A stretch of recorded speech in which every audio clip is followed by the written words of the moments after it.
Welcome to Finding Holiness, where we delve into timeless Torah wisdom, revealing the sacred in everyday moments. Join us on a journey to elevate your spirituality and discover holiness in every aspect of life. I'm your host, Rabbi David Kadosh, and together, let's embark on a path of spiritual exploration. I hope you enjoy this next episode. Erev Tov, everybody. Welcome to another edition of our Thursday night Parashat HaShavua class. We are happy you are joining us tonight live or in the future listening on our podcast. Baruchim Habayim to everyone. We want to thank our generous sponsors for this shiur, Mr. and Mrs. Moshe and Mercedes Ben Dayan, who have sponsored the shiur in memory of her grandfather, Mr. Salomon Ben Maman, Zichrono Livracha, and as well, I'd like to dedicate this shiur in memory of my late uncle, who is Nahalaz next week. First Nahala, Yisim David Ben Zaken, Zichrono Livracha. May the words of Torah that we say this evening be L'ilui Nishmatam, Tihi Nafsham Tzerura B'Tzror HaChaim. This week we will be reading a double parasha portion, Parashat Matot, Masei. And we will conclude Sefer Bamidbar this Shabbat. We also read the second of the Tlata de Puranuta, the second haftarah of the three of admonition, which is what we read between Shiva Asar B'Tammuz and Tisha B'Av. And this coming week is also Rosh Chodesh Av, the first of Av. We will mark the Hilulah, the yahrzeit of Aharon HaKohen, which is a detail found in our parasha that no other date of death appears anywhere in the Torah. And because of this, the Gemara tells us in Masechet Ta'anit Mishenichnas Av Mema'atin Besimcha, that when the month of Av comes in, we decrease our happiness. Chachamim debate what actually took place on the first day of Av that warrants such a routine. After all, what our enemies did on the first of Av, they probably did on the 29th day of Tammuz as well. So what exactly took place on that first day of Av? So there's a chidush brought down by R Baruch Rosenblum, who this week's Divrei Torah is based on, where he quotes a mahloket and contradiction between the Talmud Yerushalmi and the Talmud Bavli as to when the walls of Yerushalayim were breached. According to the one opinion, the Yerushalmi tells us that it was on the 9th day of Tammuz, and the Talmud Bavli says it was on the 17th day of Tammuz. So we have two opinions, whether it's the 9th of Tammuz or the 17th of Tammuz. How do we reconcile these two opinions? So one's answer is that the 9th of Tammuz was prior to the destruction of the first Bet HaMikdash, and the 17th of Tammuz, the walls were breached prior to the destruction of the second Bet HaMikdash, Churban Bayit Sheni. And since the practices of mourning that we performed during the 3 weeks relate to the Bayit Sheni, the second Bet HaMikdash was the most recent temple, so therefore we observe Shiva Asar Bet Tammuz as the fast and not the 9th of Tammuz, which took place before the first Bet HaMikdash was destroyed. That's one answer. Another answer that's brought down according to Tosafot is beautiful, which that the difference between the two opinions on when the walls were breached is really 21 days. Regardless of when you hold the walls were breached, everybody agrees that it was 21 days later that the Bet HaMikdash was destroyed. And this calculation is based on the prophecy of Yirmiyahu, which we read in the first haftarah last week, the first haftarah of Tlata de Puranuta, where Yirmiyahu prophesizes Makel Shaked Ani Ro'eh, but the looming Chorban, that he sees a branch of an almond tree. And the almond is the fastest fruit to ripen after flowering, and that takes 21 days. So everyone agrees that from the breach to destruction, there was a span of 21 days.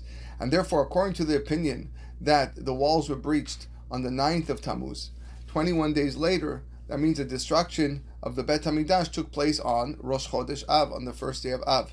And maybe that's the meaning of Mishenichnas Av Mema'atin Besimcha, based on this explanation, that we reduce our joy on the day where, according to this opinion, 21 days later, the Bet HaMikdash was destroyed on the first of Av, if we're saying that the walls were breached on the 9th of Tammuz. This custom of Mema'atin Besimcha is also addressed by the Shelah Kadosh, who points out the death of Aharon as the catalyst, which is a little bit problematic because we know that mourning someone or mourning over someone doesn't last more than 1 year. You could love a person, could be your best friend. It could be, of course, no one greater the connection than your parent. And the mourning of a parent lasts for 12 months. There's only certain individuals that we are told to by our Chachamim to continue to cry for and mourn for.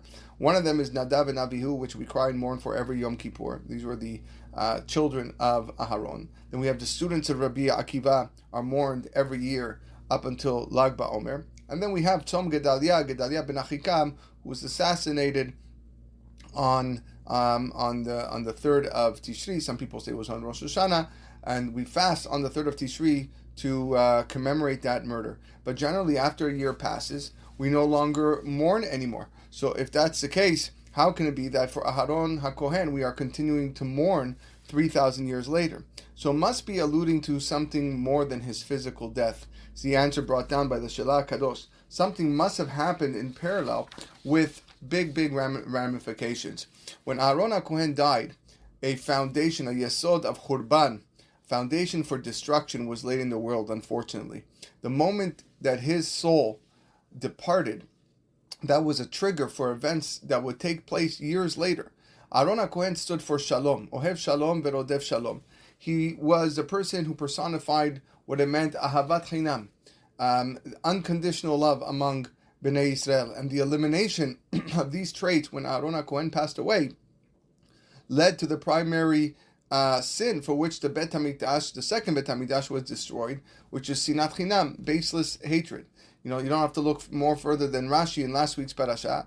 When Aharon HaKohen died, the Ananei HaKavod immediately vanished. So what happened? Upon hearing the news, we have the king of Arad, some say Amalek dressed up, took the opportunity to attack Bnei Israel. So what was the initial response of Bnei Israel? To retreat. And there was a sudden urge to return to Egypt, not just a physical Egypt, okay? They didn't want to go back to the homes in Cairo or the slavery and the servitude in Mitzrayim. It was a spiritual Egypt that entered the minds of the Jewish people at that moment. Idolatry entered their heads. It was all of a sudden, Bnei Yisrael reversed their course, not traveling towards Eretz Yisrael, but traveling backwards. And they actually traveled backward 8 stops. And this is alluded to in Moshe's description of Aharon's death later on in Sefer Devarim, where we're told that Aharon died in the city called Mosera. Now, that's a problem because Aharon did not die in the city called Mosera. He died in Hor Hahar. That's where he died. So what took place between the stops of Mosera and Hor Hahar? So Rashi says that Moshe was reflecting on what took place, this terrible series of incidents that took place after his brother's death. Bnei Israel, fearing the attack of the king of Arad, traced back 8 stops from Hor Hahar all the way back to Mosera. Now what happened? There were members of Shevet Levi who caught up with them and tried to direct them back onto the path to continue moving forward towards the original route, towards Eretz Yisrael, but they were met with hostility. And a battle ensued, and the Midrash tells us that 11 families were killed as a result. There was a civil war that erupted. There was blood that followed the death of Aharon HaKohen. So Ahavat Hinam was lost. There, when Aharon died, the roots of the story of Kamsa and Bar Kamsa were established right there and then.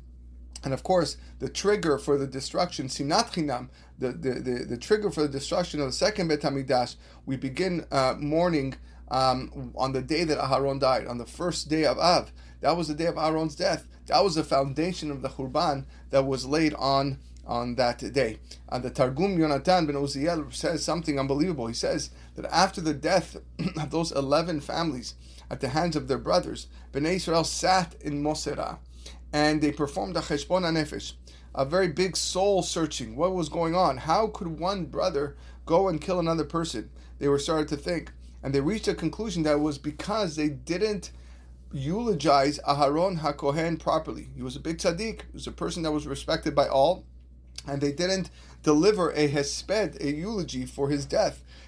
So right there and then in Mosera, the pasuk says, "Sham met Aharon vayikaver sham." Aharon didn't physically die in Mosera, but hespedim were delivered there. And adds the Shelah Kadosh, a wonderful chidush. He says that beginning on the first day of Av, they reversed 8 stops.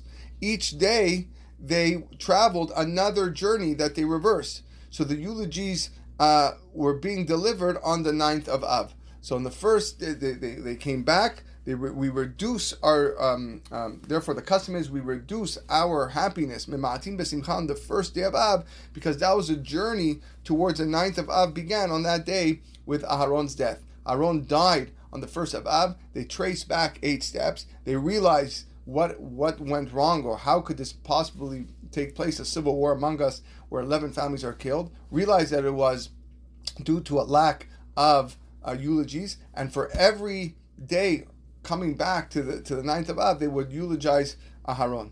So this explanation actually lines up quite well with the Churban Bayit Sheni, the fact that it was destroyed besinat chinam.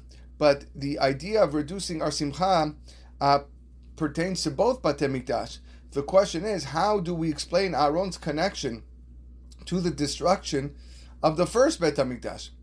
So he brings down an answer from the Sefer Hogeh Sha'ashuot, and he says that the Torah prescribes in this week's parasha 6 Ir Miklat, 6 cities of refuge, plus an additional 42 cities for the Levi'im, to which if there was, God forbid, an accidental killer who needed to seek protection from the killer's family, he runs to one of these cities. Now, one who seeks refuge in these cities, he is commanded to remain there until the Kohen Gadol dies. At that point, he's able to return home. The question is, why does he have to wait till that particular moment? How is it that the Kohen Gadol is responsible or connected to any way to the act of of accidentally killing someone requiring protection? So the answer is because it was the Kohen Gadol's responsibility to pray for Bnei Yisrael that these events, these accidental murders, do not take place. There's a certain koach that's given to the Kohen Gadol that when he enters a Kodesh HaKodashim every year on Yom Kippur, he would actually recite a short tefillah, and that tefillah would consist of that. The reason why it was a short tefillah was because so that people don't think that he died in the Kodesh HaKodashim, so it had to be very, very short. That he would pray that Bnei Yisrael not fall into the hands of Avodah Zarah, Gilui Arayot, and Shefichut Damim, which is idolatry, adultery, and murder, the 3 cardinal sins, that it should not happen that year. And that tefillah would be accepted, actually, when he prays there. So that koach, that strength that was given to the Kohen Gadol, actually diminished after Aharon's death, and no other Kohen Gadol was able to reach his level. Guess what?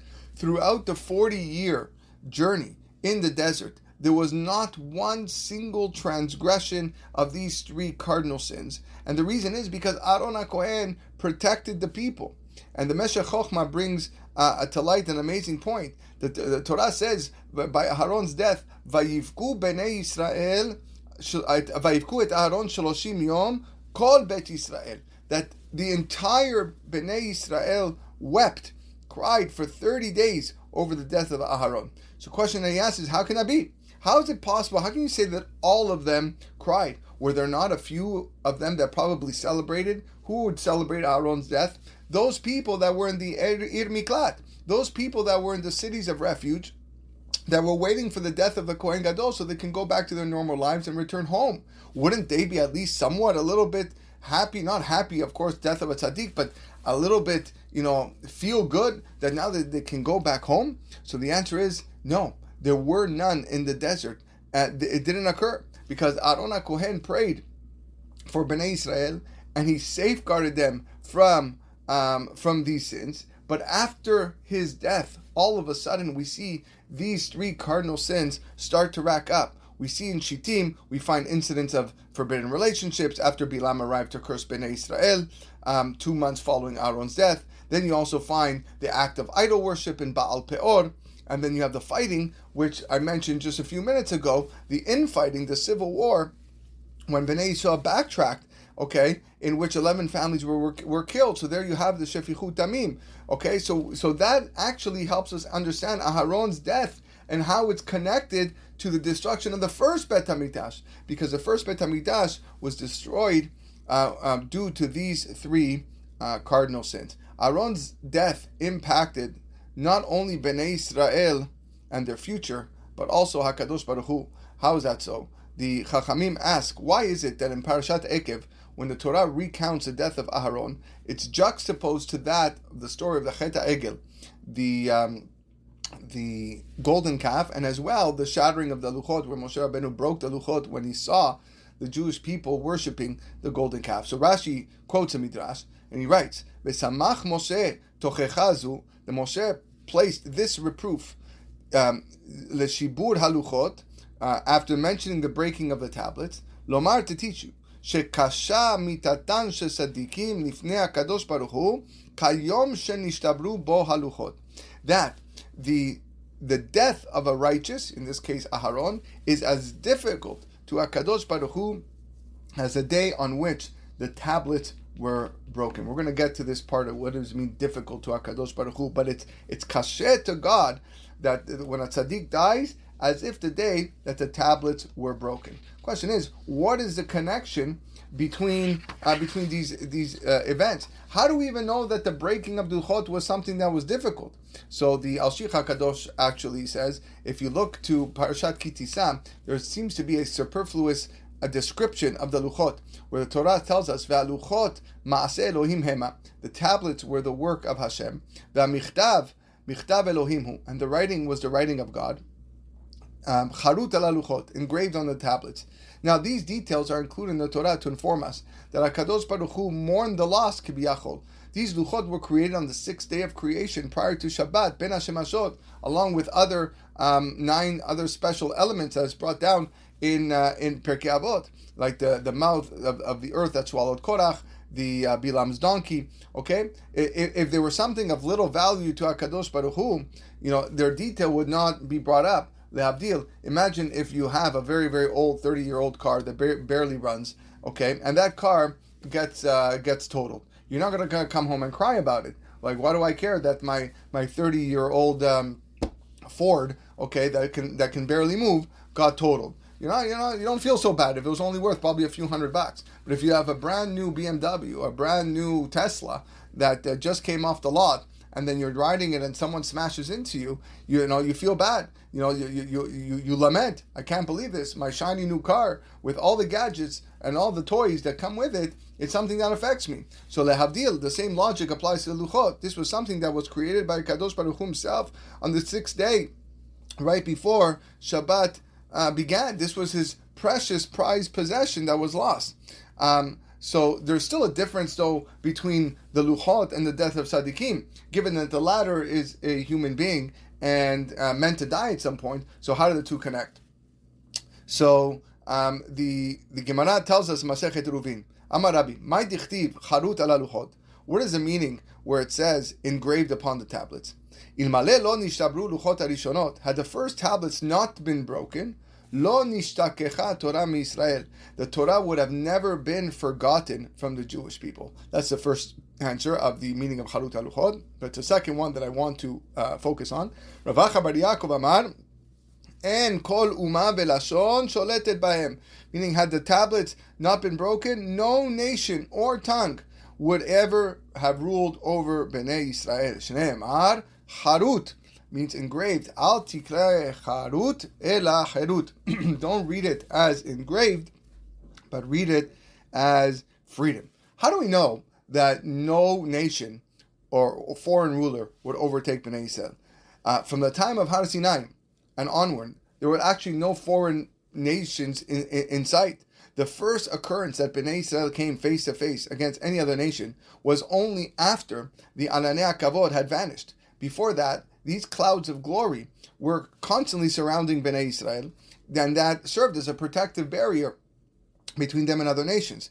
And it was only after Aharon died and the protection of the Ananei Kavod ceased that Bnei Yisrael realized or internalized that the Luchot were shattered and they were vulnerable. Had the Luchot not been broken by Moshe, to this day, no nation could touch Bnei Yisrael. So therefore, Chachamim say Aharon's death was as difficult as the breaking of the Luchot because it was only after he died that the vulnerability of lack of protection was felt.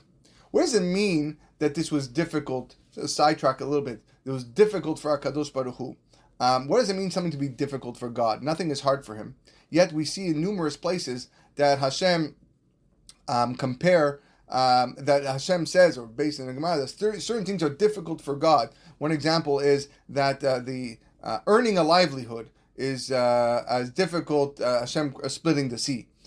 So the answer, that one of the answers that is brought down, is that what is difficult for Hashem is to enact changes in the natural world, and that He wishes to run the world according to its original nature without the need to resort to miracles. The word for miracle in Hebrew is nes, which also means to run or to flee. And the Radak says that HaKadosh Baruch Hu only performs miracles when they are necessary to save Bnei Yisrael. When Bnei Yisrael is kiviyachol nasim, they are on the run and they need a salvation. So during creation, a condition was made, for example, to the sea, that where it would split for Bnei Yisrael 2,448 years later. Why was there a need for such a notice? Why did there need to be such advanced notice and instruction? Could Moshe Rabbeinu not come to Yam Suf later on, say a few little tefillot, okay, and come and split the sea? That would have been much more easy. Hashem could have just passed instructions to an angel, go down, split the sea. The answer is HaKadosh Baruch Hu doesn't want to do that. He doesn't want to introduce miracles at that point. So these unnatural acts at the time of Briyat HaOlam were inserted into the natural order. Thereby, it doesn't require a subsequent miracle, something to happen later on. So in short, miracles are kasheh for HaKadosh Baruch Hu, because He prefers matters to unfold beteva, naturally. The Mishnah in Pirkei Avot, we quoted that there were 10 items that were created on Erev Shabbat ben Hashemashot. You have the haketav, v'amichtav, v'aluchot, the letters, the writing, and the tablets. The luchot were formed at the closest moment before Shabbat.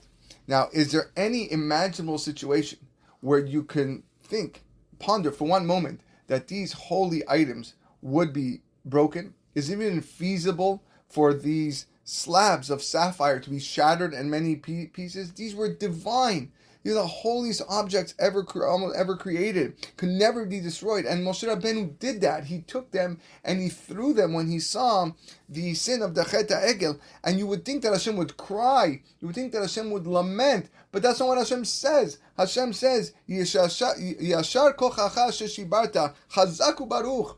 Good job, congratulations on breaking them. He went along with the modification of nature, a difficult act for him, just like the death of Aharon. Why? If it was not for the Chet HaEgel, the luchot would have never been shattered. And the shattering is the first item that is mentioned in the Mishnah in the list of calamities that fell on the 17th of Tammuz. Why would the luchot be at the top of the list? Why not list the root cause of the destruction, the sin itself? It's because the significance of the cherut that was destroyed with them. All of a sudden, lost was the freedom from the malach hamavet. Al tikre charut ela cherut, freedom from suffering, freedom from yisurim, freedom from forgetting the Torah. That's what was changed on that fateful day when the luchot was shattered. Just prior to that moment, the Jewish people were on the levels of malachim. Torah tells us, David HaMelech tells us, Ani amarti Elohim atem uvnei elyon kulechem. I had said, you are angels, and all of you sons of the Most High. They would have lived forever. The negative, the snake's pollutant, the negative infusion of the nachash that was present in man was gone at the time of Har Sinai. It was cleansed. And along with it, there was no the punishment that was brought down to man, that man was going to die. Mortality was also rescinded. But the sin of the golden calf, the Chet HaEgel, reversed that once again and became part of us. Death became a part of us. Had that episode not taken place, Miriam would not have died. Aharon would not have died. Moshe Rabbeinu would not have died. And then what? We would have been entered Eretz Yisrael. We would be standing with the Bet HaMikdash, preparing for the holiday on the 9th of Av. Had been Moshe Rabbeinu who built the Bet HaMikdash, and not David or not Shlomo, it would have stood forever, says the Gemara Masechet Sotah. But because the luchot were shattered, we reverted from the level of angels to mere mortals. Achen ke'adam temutun uchachad asarim tipolu. Nevertheless, you shall die as men do. fall like any prince. We lost it all. Had Moshe Rabbeinu talked to the rock, he would have entered Eretz Yisrael to the same amazing, glorious result. Why didn't he talk to the rock? Why was he put in position where he had to deliver water? It was because Miriam had died. She had no outstanding sins. She died nonetheless. Why? Because of the Chet HaEgel, and it's reintroducing us to mortality. Mavet, death, return. Why did Aharon die? He didn't do anything wrong.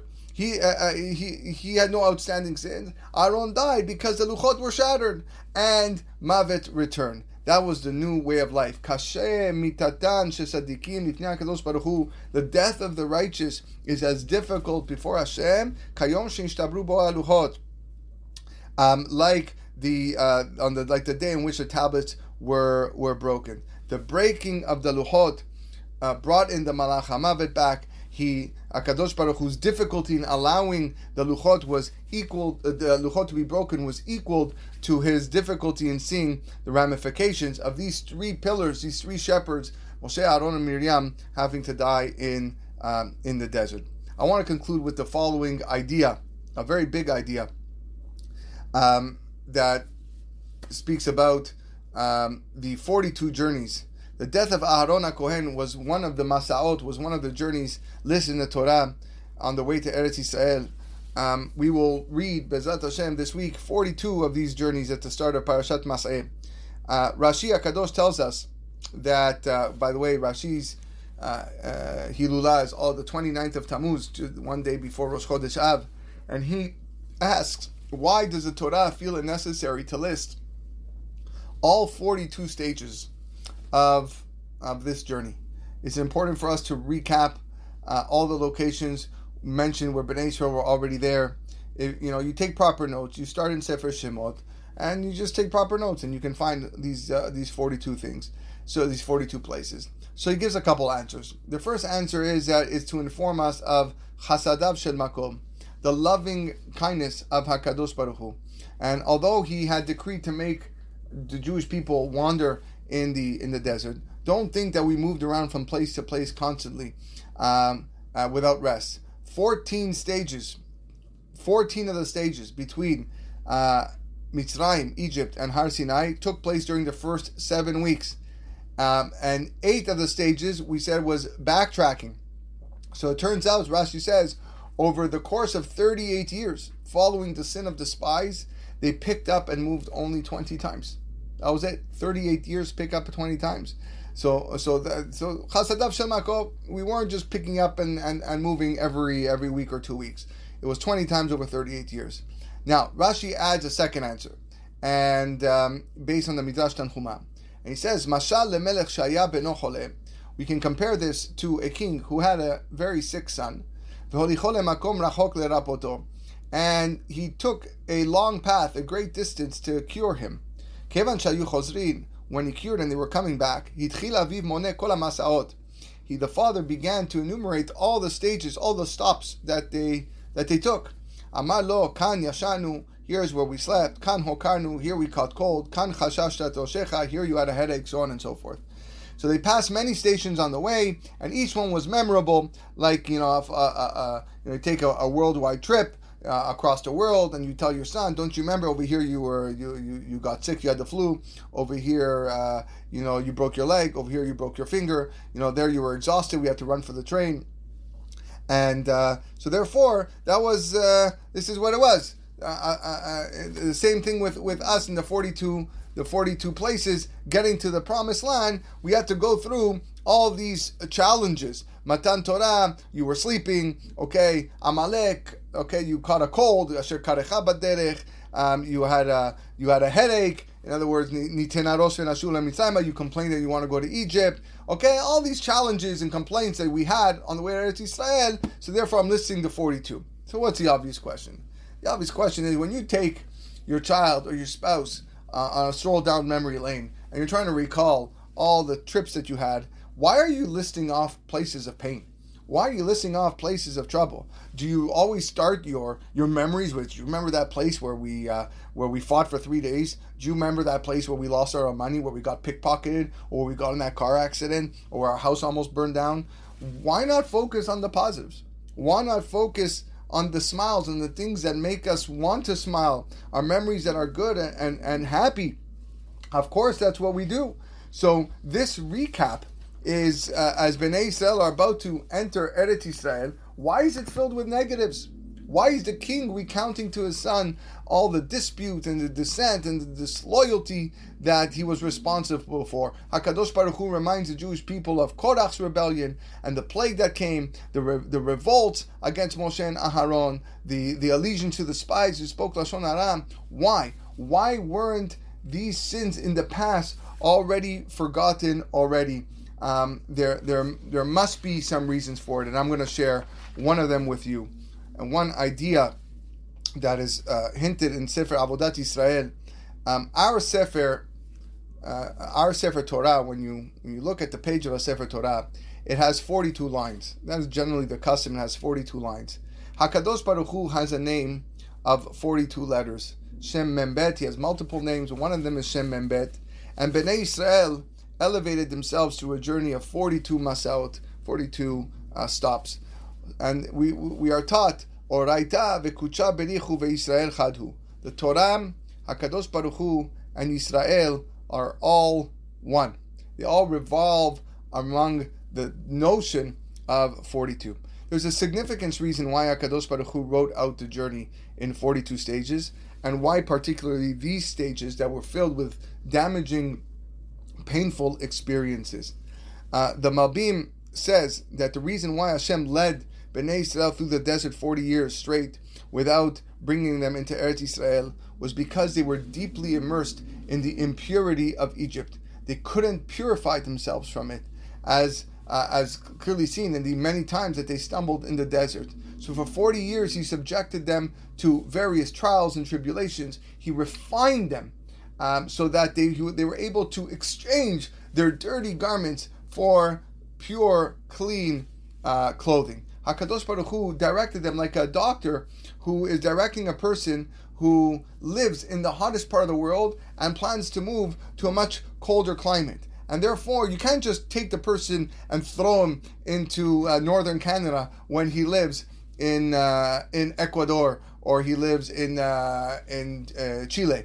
Can't be that way. You have to gradually move yourself up. So therefore, the doctor outlines a treatment plan so that the body can transition easily. Okay, stop here. Get used to this climate, get used to this way of life, and slowly make yourself up higher. And that was the essence behind the journeys, and why the Torah doesn't say, straight that tracking their journey to Eretz Yisrael, but rather it was away from Egypt. These are the 40 Masei Bnei Yisrael shenaseu me'eretz Mitzrayim. These are the travels that Bnei Yisrael traveled from Egypt, not to Eretz Yisrael, because they had to remove the Egypt from them. In each stage, there was a new departure from Egypt, a shift that pulls them away from their idolatry. Bnei Yisrael's shift from Chulin to Kedusha had to be performed with the name Membet, with the name of Hashem that represents Membet, 42 Masaot. The spiritual elevation that the nation had to revolve around the core of 42, just like the Torah has 42 lines, and just like HaKadosh Baruch Hu has a 42 letter name. As Rashi says, the Masaot were unpleasant, where Bnei Yisrael slept in, where they were sick, where they were cold, when they wanted to run back to Egypt. And the mashal is of a king who takes his ailing child and on a long journey to be healed. Why are these locations of any relevance? Why is there painful memories even necessary? Can we just erase them? Can't we just pretend that they never happened? Can't we not only include the good ones where we had the man? No, they're all spotlighted. They're all mentioned because we need everyone to know that we recovered from these spiritual afflictions throughout these 40 years in the desert. We corrected our mistakes, we corrected our wrongs at each stage, and HaKadosh Baruch Hu forgave us. And these stages and the incidents they represent are no longer considered sinful behavior that left a pegam, a stain on our neshamot, on our souls. When a person performs teshuvah me'ahava, when he performs repentance out of love, then those transgressions, those avonot are turned into zechuyot, they're turned into merits, and that's what occurred in the desert. You have the city of Ritma. One of the stops was Ritma. Was one of the worst offenses took place. That was the Lashon Hara against Eretz Yisrael and the Chet HaMeraglim. What was the very next journey? Rimon Paretz. Rimon Paretz, where strong pomegranates, strong rimonim grew abundantly. In just 2 months, the merit of our actions shall become abundant like the seeds of the fruit. Teshuvah me'ahava. That's why we start in Tammuz 2 months later, when we're working ourselves to become better, to do teshuvah. That's what the month of Av stands for. Av, Elul Ba.